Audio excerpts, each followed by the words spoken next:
All right, so we are going to start with part 2 of our training, and I get to do the fun stuff, which is focus on positive approaches.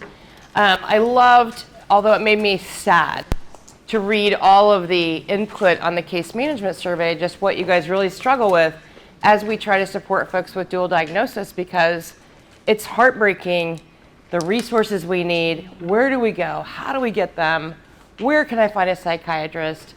And I can't count the number of folks who have gone through 3 or 4 psychiatrists in the same year, and it seems we often add meds, and we really don't change anything.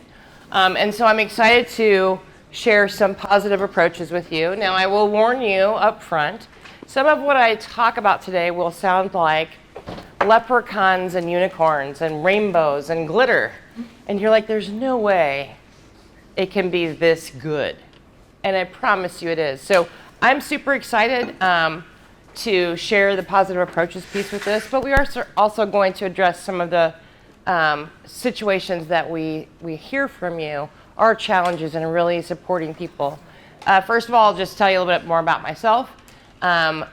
It's hard for me to believe I just celebrated my 35th anniversary that I worked in the provider field, and I also just months ago, on December 31st, celebrated my last day in the provider industry. So the exciting thing for me is I'm getting to do these kinds of things, and I'm getting to do training and consulting, and really trying to tackle my own trajectory and live into my own good life. And a big part of that is these beautiful humans that I call my family. And this young stud right here is a Butler Bulldog, so we're super happy to be here. And then I guess I should tell you Braden is at Alabama. So I love that I get to spend more time with them, but at the end of the day, I love every day, like many of you do, getting up in the morning and I'm like, I get to change lives today. And I feel that's such a blessing. So I'm excited to share more today that might make you have a different perspective. So first of all, here's the challenge. We talked about institutionalization and what horrible things happened with folks for many, many years. A lot of that happened because the world, and some people still today, believed that people with intellectual disabilities could not learn new things, which is not true, and we know that. And so we're really amidst a paradigm shift. But one of the biggest challenges we have, and it's unique in each state depending on how the system goes, is that we have an issue of what's called primary diagnosis. And so CMS, the Centers for Medicaid and Medicare Services, you have to have a primary diagnosis, and you guys know this, you're great at this stuff, it's case management. That is what determines eligibility for services. Early in my career, when I still had brown hair, I got to travel in a 7-state area, and the company that I worked for said the first question that you ask the local leadership is this: if I lived in your state, do I want to have mental health challenges, or do I want to have an intellectual disability? Because each state's Medicaid program and service array is different based on that. In Indiana, there's a much broader continuum of services available for folks who have an intellectual disability.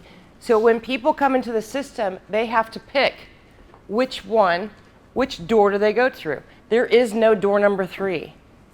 And there should be a door number 3.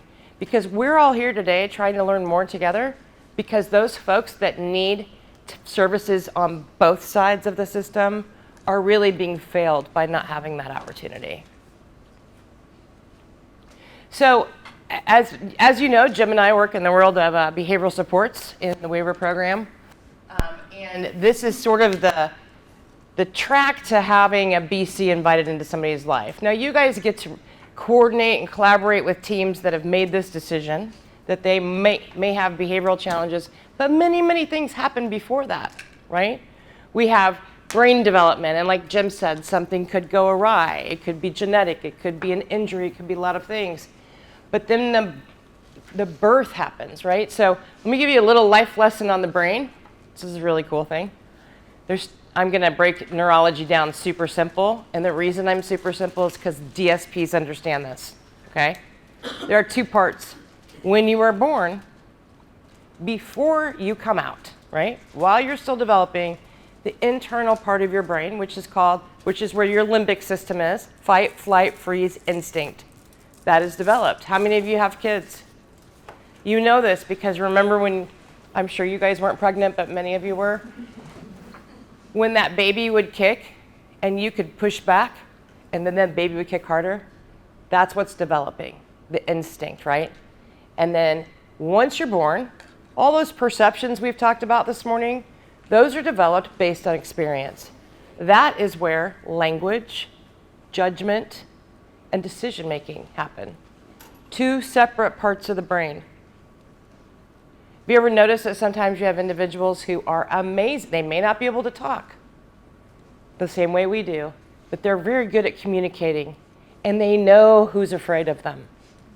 That's because that limbic system is good, and those instincts are great. So understand that brain development happens. All of the experiences and diagnoses and the response to the world occur. And what happens is people feel a certain way, and they develop a behavioral pattern to express those feelings or their frustrations. So all of these things happen. Those patterns of behavior emerge. And then you guys get to come into their life and help provide supports. And those targeted behaviors begin to interfere. And now we need to have a behavioral consultant come in and fix this person, right? How many times do families, I see this a lot with families, oh, we need a BC. That girl's got to fix my kid, right? So many, many things come in. And that is really the traditional way of looking at behavioral supports. And I'm here to tell you today that that's not how we want to look at it. I believe in my heart and soul that no one needs to be fixed. We are amidst a paradigm shift. And so because we now know that people with intellectual disabilities can actually learn new things, right? That people with disabilities, intellectual disabilities and mental health challenges can have the same experiences of humanity that every single person in this room does, okay? What we used to do was behavior modification, and that was punishment, consequences, rights and we would restrict people's rights. We would take things away. We would try to control people's behavior. We would try to give them treats to do the right thing, right? If you do this, I'll give you an extra cigarette on your schedule, you know? Old ways of looking at behavior supports were based on strategies that were based on a medical model, or there's this underlying diagnosis, and this is the treatment that we're going to give that disease to make things better. The focus was also on a root cause analysis, and it was looking at what was broken or what was wrong with someone, and that is the angle that we took before we determined what we were going to do to change their behavior. Listen, you guys, if I hate the word behavior management. I hate it, because if I knew how to manage somebody's behavior, I would be really, really retired, okay? Now, I can change everyone's behavior in this room.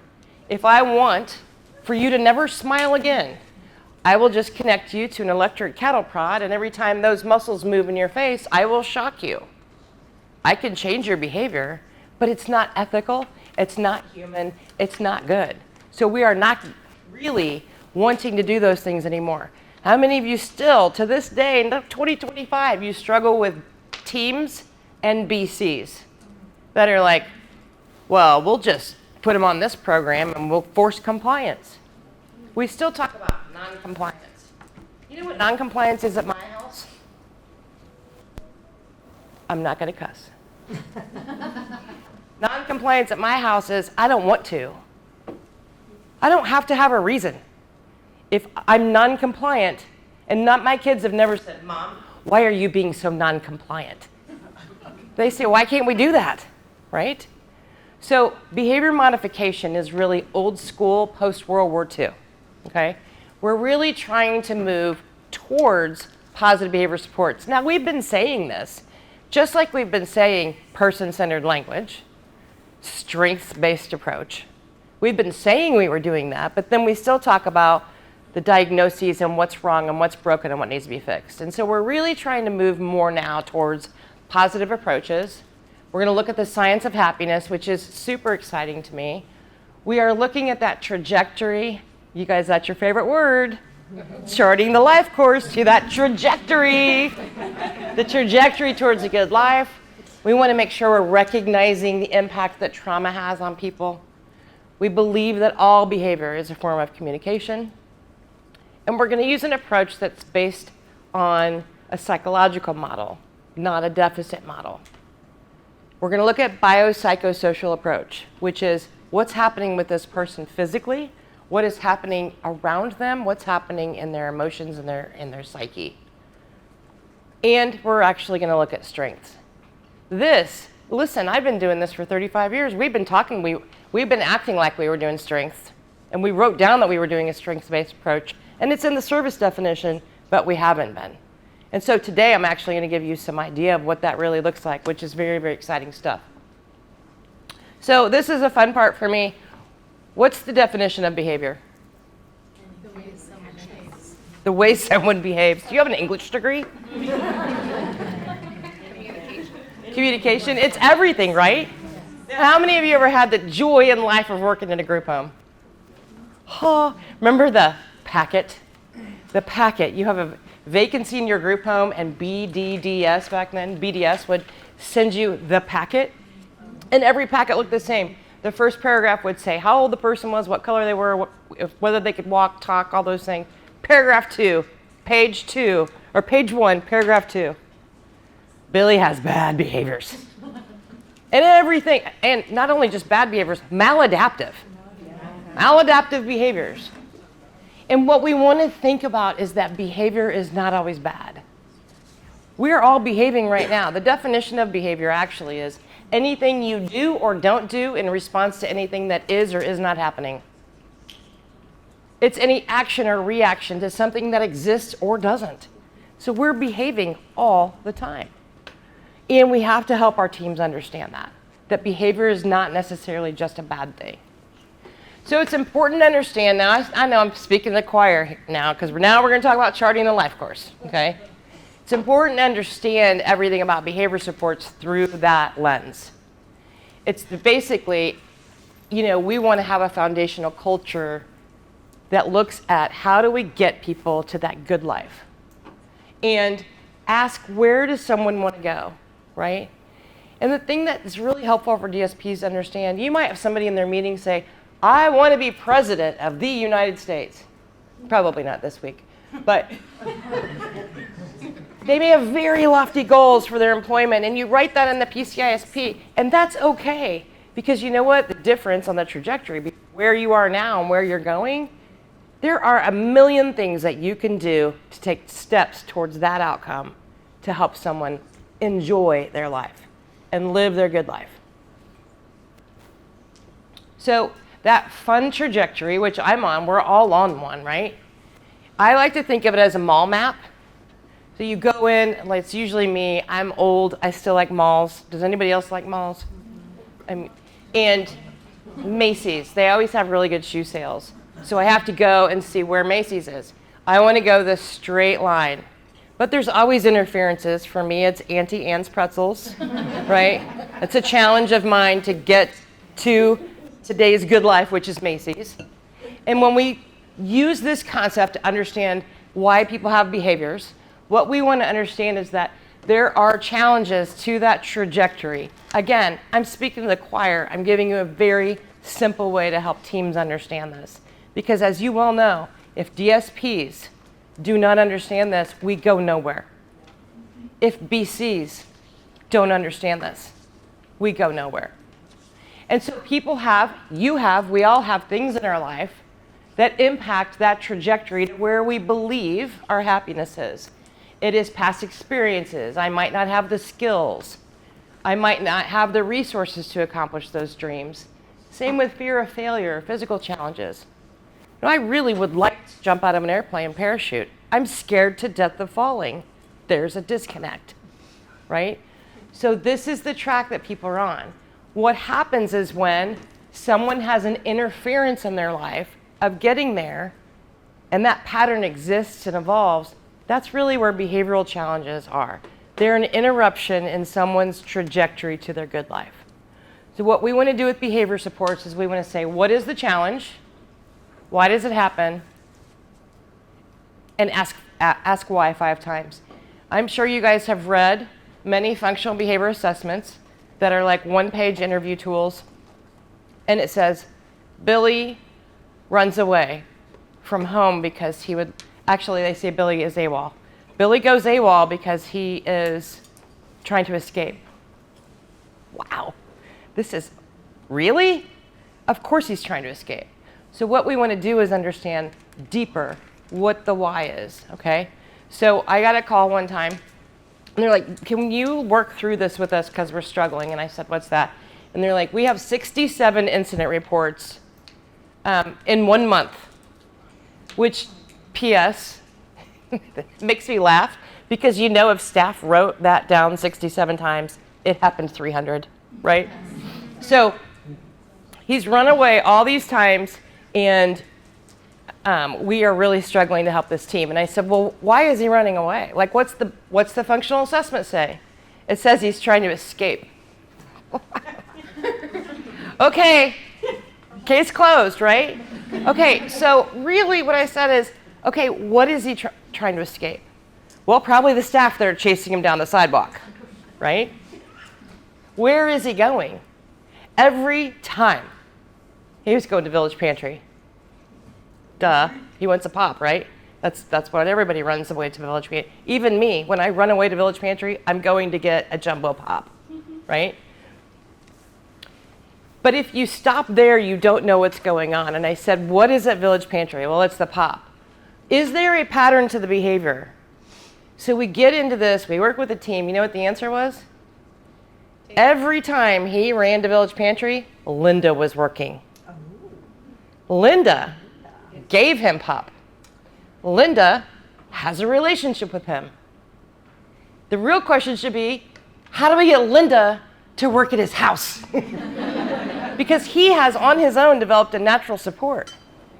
The other thing is, every single time he ran to Village Pantry, he did not get hit by a car. Stop chasing him. Everybody has the right to go to Village Pantry and get a pop.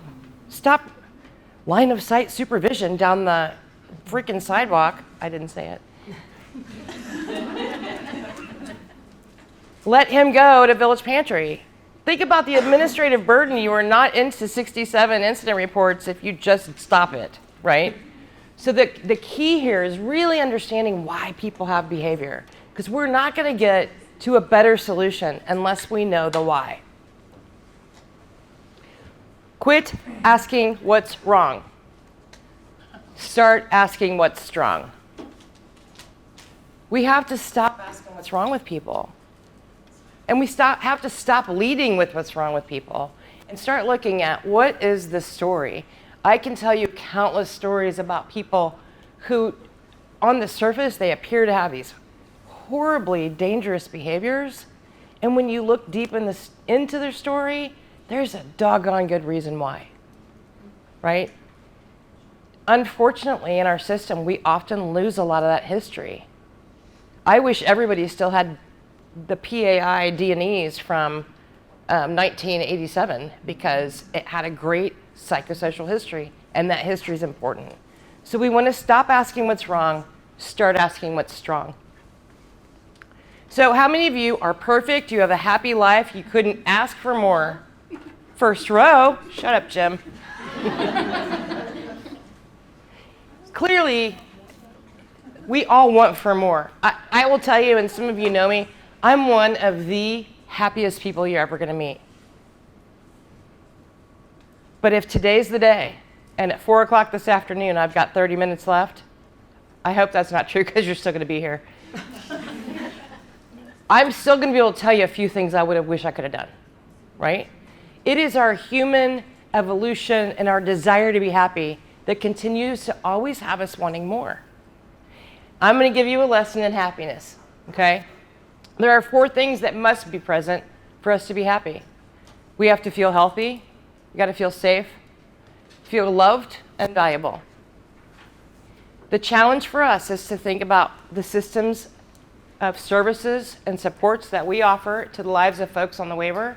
And I will tell you this, the whole design of a medical model of Medicaid is based on 2 of these 4 things: health and safety. How many folks do we work every day to make sure they feel loved and they have meaningful relationships and they feel valuable. And in our own lives, what we have to understand is every single thing we wish to empower in the folks that choose us to be in their lives are the things that you want in your life. It's the same. Like Jim said, there's a lot more in common than there is different. But life happens, right? So I'll tell you a quick story. This is not what I was going to be when I grew up. I was going to work in inpatient psychiatric work with adolescents. I was off to be at one of the really wonderful residential programs in Atlanta, Georgia after college. I was going to live with my best friend. Life was great. I was reaching for that good life. I was so happy. 2 weeks before I left, my mom was diagnosed with terminal cancer. Everything changed. All of a sudden, I didn't feel safe, right? I didn't feel emotionally safe because my mom was really, really sick, and what was I going to do? And everything got thrown off. And as I try to get that safety under control, think about this as 4 marbles on a table, right? And you're trying to keep all of them balanced in the middle of your table. As I'm chasing that safety marble, trying to get it back, then I get sick because I'm so busy trying to be with my mom and trying to go to school and trying to do all the things. Excuse me. And so then I get bronchitis. And when I get bronchitis, I'm not feeling healthy. So I'm trying to get that back under control. And I'm missing work. And I'm missing class. And I'm missing out on relationship stuff in my life. So I don't feel loved as much. And I don't feel valuable. And that's kind of how life takes us off course to that trajectory towards a good life. So when we look at where does behavioral supports come into this and where do negative behaviors insert themselves, think about this in the lives of the folks we support. You know these areas, right? We're looking at the domains in charting the life course of what we know must be present in life for us to achieve a good life. We have the areas that we're working on, right? And let me tell you one key misunderstanding that DSPs and sometimes BCs and everybody else have, and parents, is this. When you're doing these meaningful things out here, that is not when bad behaviors happen. It is when there is an interruption in those things. Happiness goes away. The proactive and preventative things are no longer effective, and they kind of go into this Bermuda Triangle where the behavior exists. And so that interruption or that life challenge to the trajectory occurs, and then we are to use this behavior support plan to implement strategies to get back on course. The reason it's an inverted triangle is because we hope to do all the positive things first, but less often we have to go and use more restrictive things. But the ultimate goal is to get people back to reality, back to good stuff. Listen, if I'm over here and I am banging my head on the wall, right, and I am really trying to hurt myself, I do not want you to come up and say, Kelly, would you like to work on your deep breathing? Because I'm going to turn around, I'm going to punch you in the throat. It's either behavior or it's living a good life. I had the chance to work with several families one time, and I got to work with them for 15 or 20 minutes. We would talk about stuff before they went to the psychiatrist for their psych appointment. And you would not believe the number of parents or team members that would say, you know what, Susie just doesn't have behaviors when she's involved in things she loves. I'm not very good at hiding my face. So I'm like, really? Do you hear what we're saying here? When we keep people engaged, they're not having as many bad behaviors, right? They're not having interruptions in their life that they need to communicate with you that they're upset. So introducing today positive psychology. Has anybody ever heard of this? Unless I know some of you went to the training before. But did anybody know a lot about positive psychology? Okay, good. This will be fun. Now, this is where the leprechauns and the rainbows and the unicorns come. And I'm going to tell you, I've had the opportunity to learn from some amazing teachers in this specific area over the course of many years. Dr. Dan Tomasulo from Columbia University is one of those people. He's a friend of mine. And the first time I heard him speak on this, I was like, you've got to be kidding me. Like, this is watered down party time. I mean, like, there's no way that this stuff works. I didn't believe it. And I'm telling you, you read the research, you get into what's really behind this. It's really, really interesting. And it's so sad, really, that we haven't got to these approaches before now. But many of us started in the 90s, and this wasn't even a thing until 1998. So Bernie Seligman, who at the time was the president of the American Psychological Association, was the first one to come up with a conceptual framework of how do people get happy, and how do we make this a practice? So positive psychology allows us to look at how do we use happiness and strengths to focus on helping people achieve positive outcomes in their life. Seems pretty simple. Now, this doesn't mean that if somebody needs dialectical behavior therapy or mental health counseling, I'm not saying those things can't happen too. This is not this hardcore theoretical approach to behavior supports. This should be the foundation of what we do every day, okay? So it was really founded in 1998, and obviously we are not going to put things in place that are not evidence-based practices, and this is now plenty of research. In the email I send you, I will give you a link to tons of research that you can read about how strengths and looking at people's strengths can really help in the world of disabilities. But basically what positive psychology is the study of happiness. How do people achieve that good life? What we know is that all people want to lead meaningful lives. All people want to be their best. And all people want to have enhanced experiences of love, work, and play. Everybody, you, your kids, your spouse, the people we support, the people that support them, their families, it's a human condition. So what Marty Seligman said is there's a difference between when you're looking at people happy. It is not the absence of misery that makes people happy. It is the presence of these things. Super simple. I will make sure you get the slides because there's a great page that you're all going to take a picture of. You don't have to take a picture because I'm going to give you the whole page, okay? But it basically is PERMA, which is an acronym for these things. And it is positive emotions, engagement, relationships, meaning, achievement. And more recently, we've talked about plus. So you'll hear PERMA plus. Now, how many of you, just give me a quick, how many of you have ever been so exhausted your behavior changes? How many of you are so exhausted today and your behavior changes? Dehydration, all of these basic things. We got to look at physical activity. Especially as people age, you have to move so you can keep moving, right? Nutrition. Many, many people that we work with have terrible, terrible diets, right? Sleep. And what's really interesting is if you read the research around optimism, hope is something people must have. Now, for 1 second, I'm going to give you a second. I want you to think about the toughest, the person that feels the most challenge in their life right now that you work with. Do they have hope? I mean, many of you have heard of the clinical resource team pilot that Jim and I both were involved with Station MD, where we looked at high needs folks and really, do you know what's common about every single person that we've reviewed their case? This is going to break your heart, but you're going to know it's true.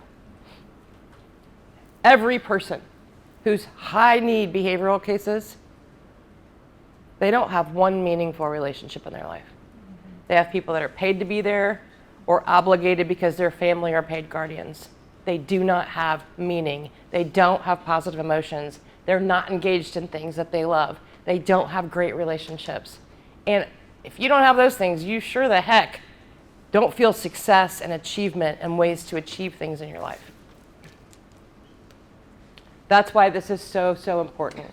Now, if you really get into PERMA Plus, because some of you will secretly read more about this after today's training, it is the coolest stuff ever, you will hear about two pretty common themes in PERMA and positive psychology that are important. Two things are resilience. The first one's resilience, and that is lengthening the fuse. And if you're not sure what that means, have you seen the show Snapped? No resilience. It is that impulse control. We see a lot of folks that have little impulse control. And so developing resilience is really, how do we get people to lengthen their fuse? How do we let people be a little more unflappable and work it out on their own? We work with folks who are totally dependent on all people in their lives to do everything for them and make decisions for them and control the environment for them. We have to empower people to do that for themselves so that they can develop resilience. The second thing is flow. Again, there may be someone playing Candy Crush under the table.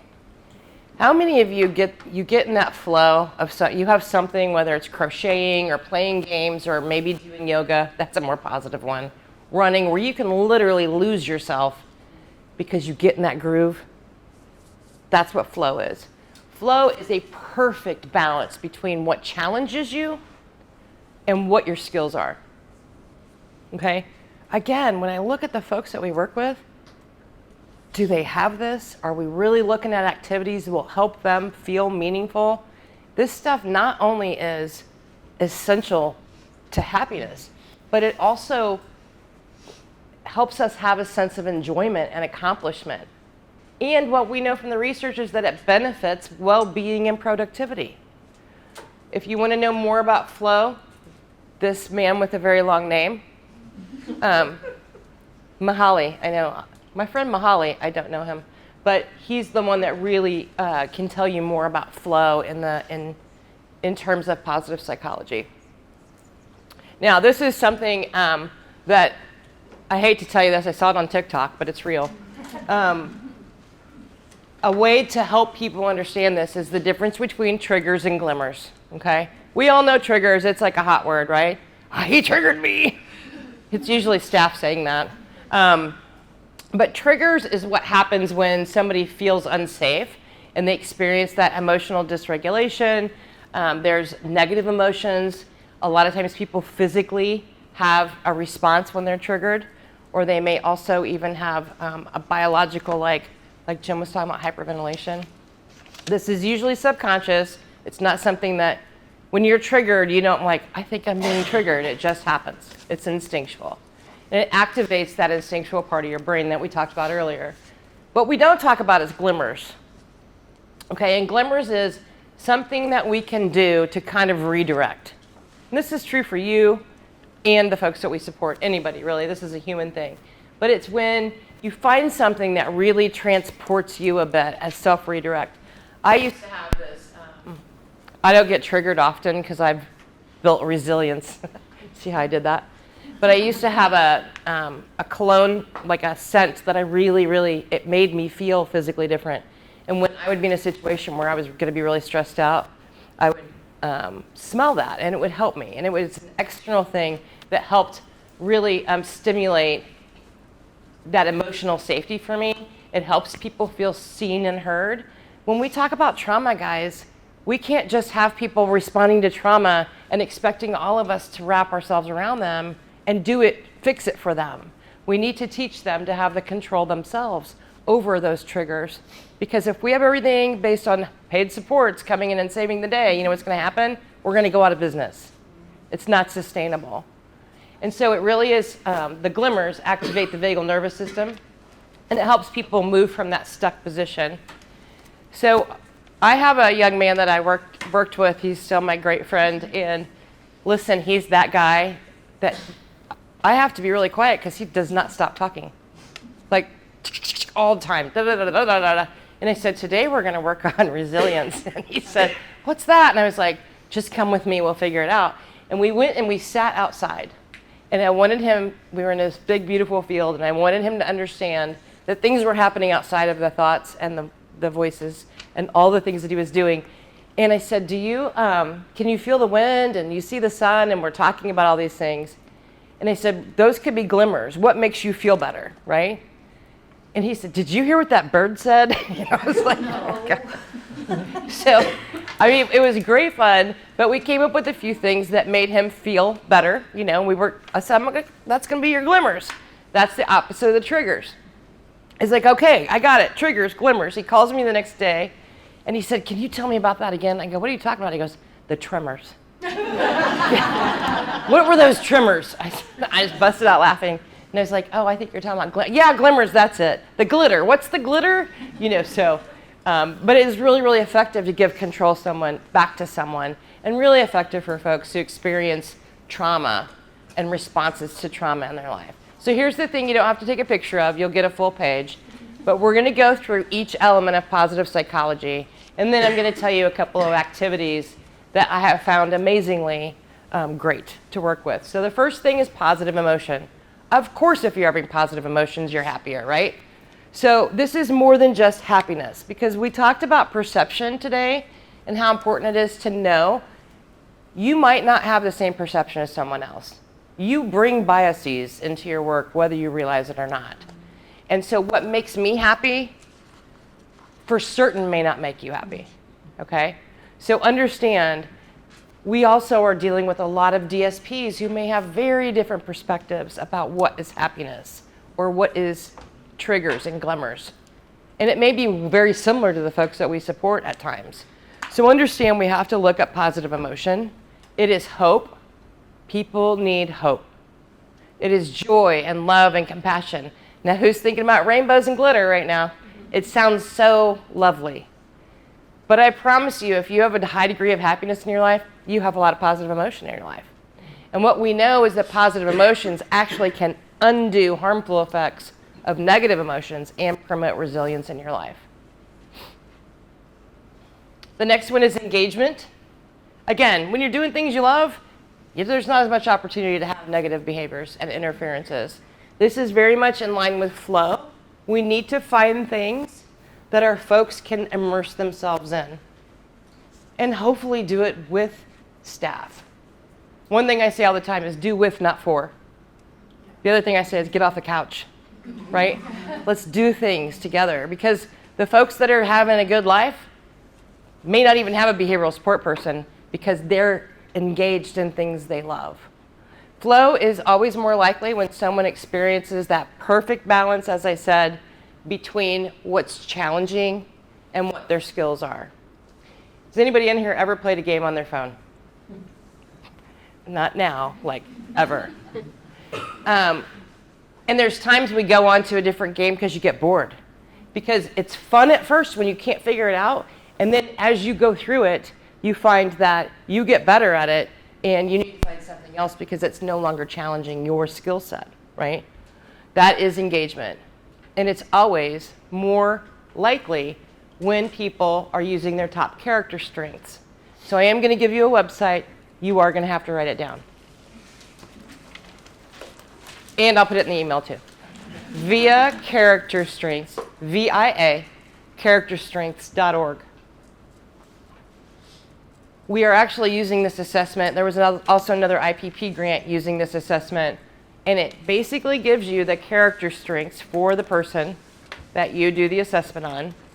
And it's really transformative in understanding people's strengths and how they can live into a life and develop things.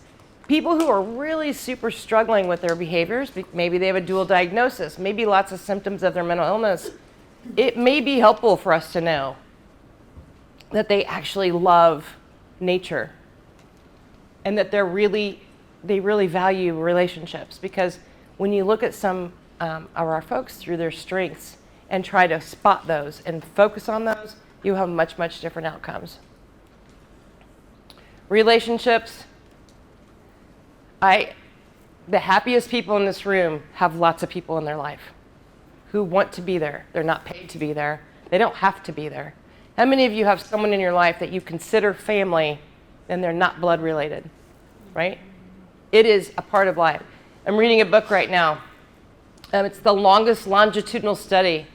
84 years they've been following people, Harvard University. The number one thing that leads to people's happiness is relationships.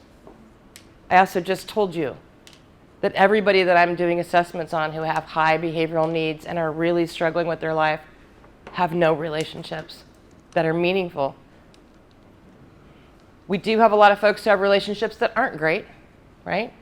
Many of us have seen those folks that go home on the weekend and their worst behaviors are when they come back, right? It could be from traumatic triggering. It could be a lot of different things, but understand that relationships are super important. and research supports that focusing on the positive and celebrating successes fosters stronger relationships, but you got to have relationships to also have somebody to celebrate you, right? Because it's more meaningful when somebody I love is proud of me than if somebody that my pharmacist who's paid to be in my life is not going to be proud of me, and I don't care if he is, right? Meaning is so important. We all want to be something to somebody. You guys are here because you play a role in the lives of the people that chose you to do something for them that's very, very important. Coordinate their team, bring people together. You guys are sort of the leader of how do I get to my good life? We have an instinctive desire to be valued and to have a sense of worth. Having value in life can happen in any facet, across environments, but it's important. And again, when you think about the folks on your caseload that are the most challenged, do they have meaning? Because it is directly correlated with the degree of happiness in your life. A sense of meaning can come from personal values, and it also helps people live longer and have greater life satisfaction. There are a number of things that we all bring to life: our DNA, our environment, our experiences, who we are, but there are certain things that we can't just automatically have, and meaning and relationships and these elements of PERMA are things that we have to work on getting empowered in our life, and they impact how long people live, how healthy they are, and how happy they are. Accomplishment. Everybody wants to reach goals. Now, I feel like goals are one of those also demonized words.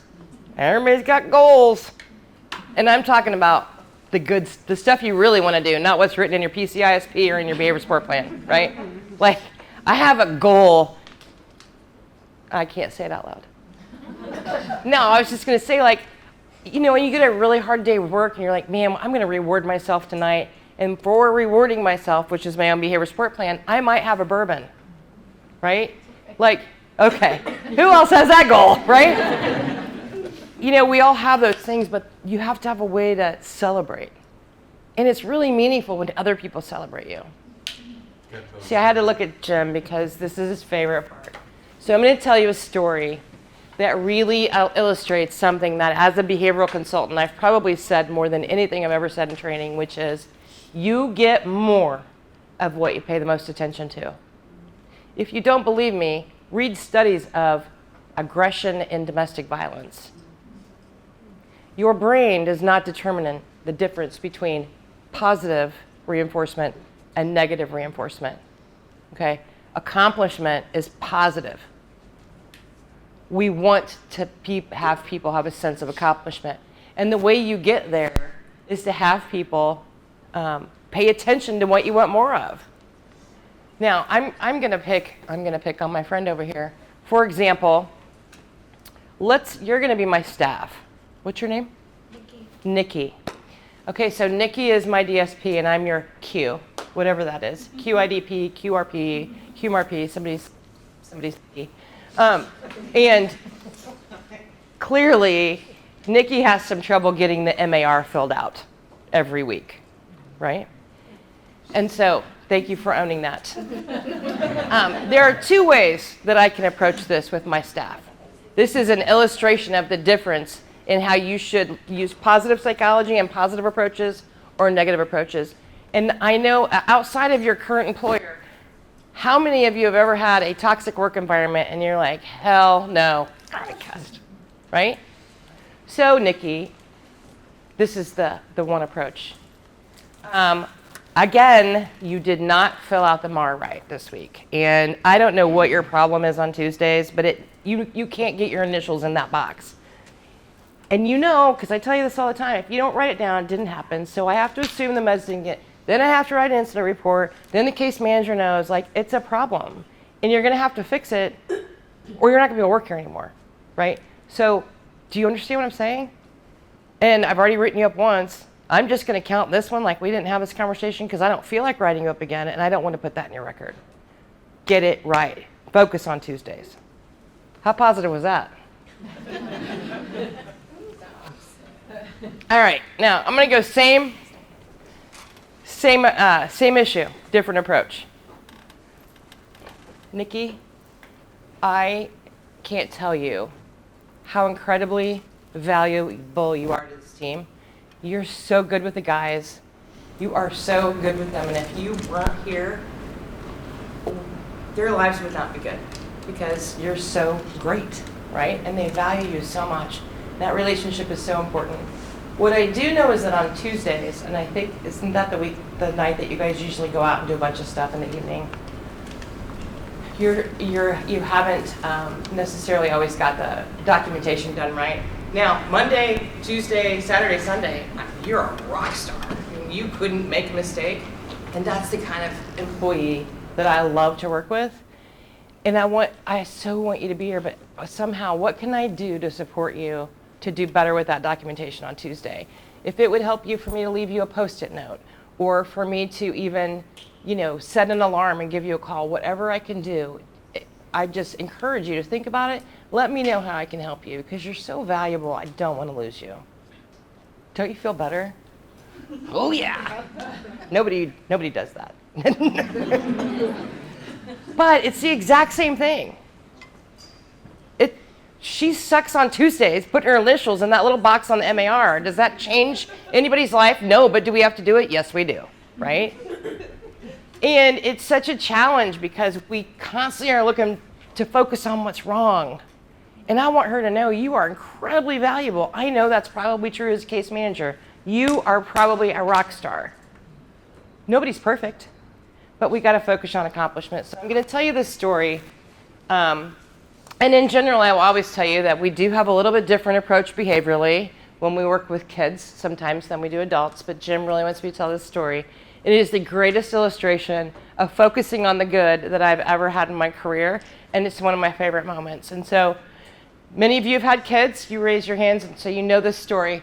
When you turn 4 and you want to go to preschool, you have to be pooping in the potty, right? How many of you have suffered through this reality in life?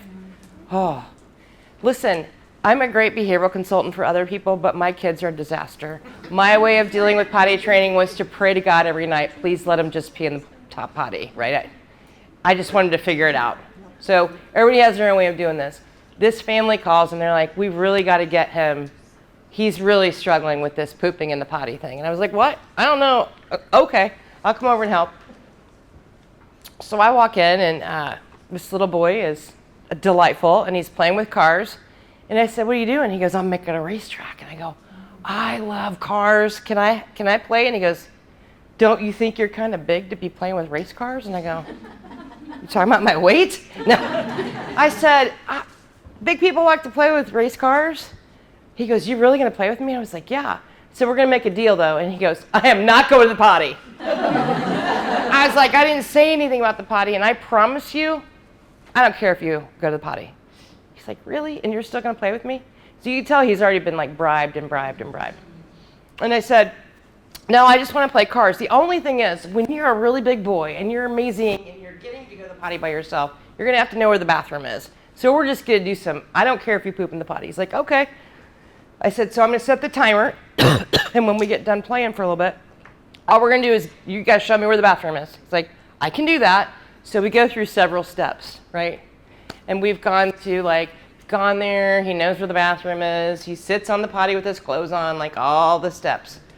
And and I was like, I'm going to have to go soon. He goes, well, this has been really fun. And I go, well, at the end of this timer, I got to go.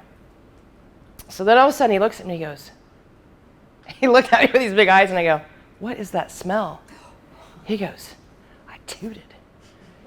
And I said, do you know what that means? That air passed a turd on the way out. And that's what makes toots smell. And he goes, why do you know so much about toots? And I go, because big people toot too. He goes, they do? So I realized in this moment, I wish I had a video, because I was having a very high-level flatulent conversation with an almost 4-year-old. And so we're talking about it, and he's playing, and we're playing, and all of a sudden he's like, grabs his bottom. He goes, how much time's left? I go, you don't have to wait for the timer. He's like, okay. He goes, I mean, literally holding that turd. Runs to the bathroom. Thank God he knew where it was. And he goes in there, and I said, I'm going to wait in the hallway and give you some privacy. So I wait a few minutes. Listen, at this moment, as a behavioral consultant, you don't get to feel really good at your job very often. I was like, yes, this is awesome, right? So I was going to celebrate an accomplishment. And I was standing out there with a big smile on my face, and he goes, hey. I go, yeah. And he goes, do you want to see it? I was like, yes, I do. And I go running in there, and I was like, Cam, this is the largest turd I've ever seen in my life, which might have been true because it had been in there for a while. And I was like, dude, that is so great. I'm so proud of you. I mean, listen, you guys, I was over the top. Genuinely over the top. And it was pretty accomplishment worthy. And so he looks up at me and he goes, what are we going to do? And see, this is also something that doesn't happen. You never say stuff you don't mean. Don't make a promise you can't keep. And I said, it came out of my mouth. As you know now, sometimes things just come out of my mouth. And I go, we're going to have a poop party. And so he's like, awesome. So I'm going through these strangers' cabinets. I found a cupcake, and we found a hat, and like all this stuff, right? And we got the speaker out, and we're playing the loudest music, his favorite song, and we are having a party for a turd. Really, like for real. And it was a glorious day, and the outcome of that is the kid never pooped in his pants one time the rest of his life. It was just paying attention to what was working right, and it was great. The unintended consequence was I was going to celebrate his first day of preschool, and I happened to get there, and he's standing on a chair, and it looked like they were doing like a show and tell or something. And as I walk in the door, he goes, and there she is, the poop party planner. I was like, hi, everybody. You know, like, so Jim thinks that's funny. He calls me the poop party planner all the time. But it's amazing the power of achievement, right? You guys, we always do more of what we do well. Again, think about the tough folks that you're on your caseload. Are we having poop parties? And don't think you should probably do that, but are we celebrating even the tiniest little baby step of amazingness is what we should go for. And the plus. You've got to have hope. We've got to look at what's going right. You've got to be hydrated. You guys have all learned about the Fatal Four and all those things, but it's important for us to make sure that we're really making sure people are physically well and moving and hydrated and have good nutrition, and that we're instilling hope, because that has to be there for the rest of this to occur. So I'm going to give you this first activity because it's I'm going to tell you about the 3 good things. The gratitude visit is great. I would suggest that all of you do these things for yourself first, or with your kids, or with your spouse. This is turned in at my house. I have this tiny little fire pit on the outside table, and we do what's called Fireside 3. And if you come out and sit outside by that little fire, we got to talk about Fireside 3, which is the 3 good things, and I'll tell you more about that.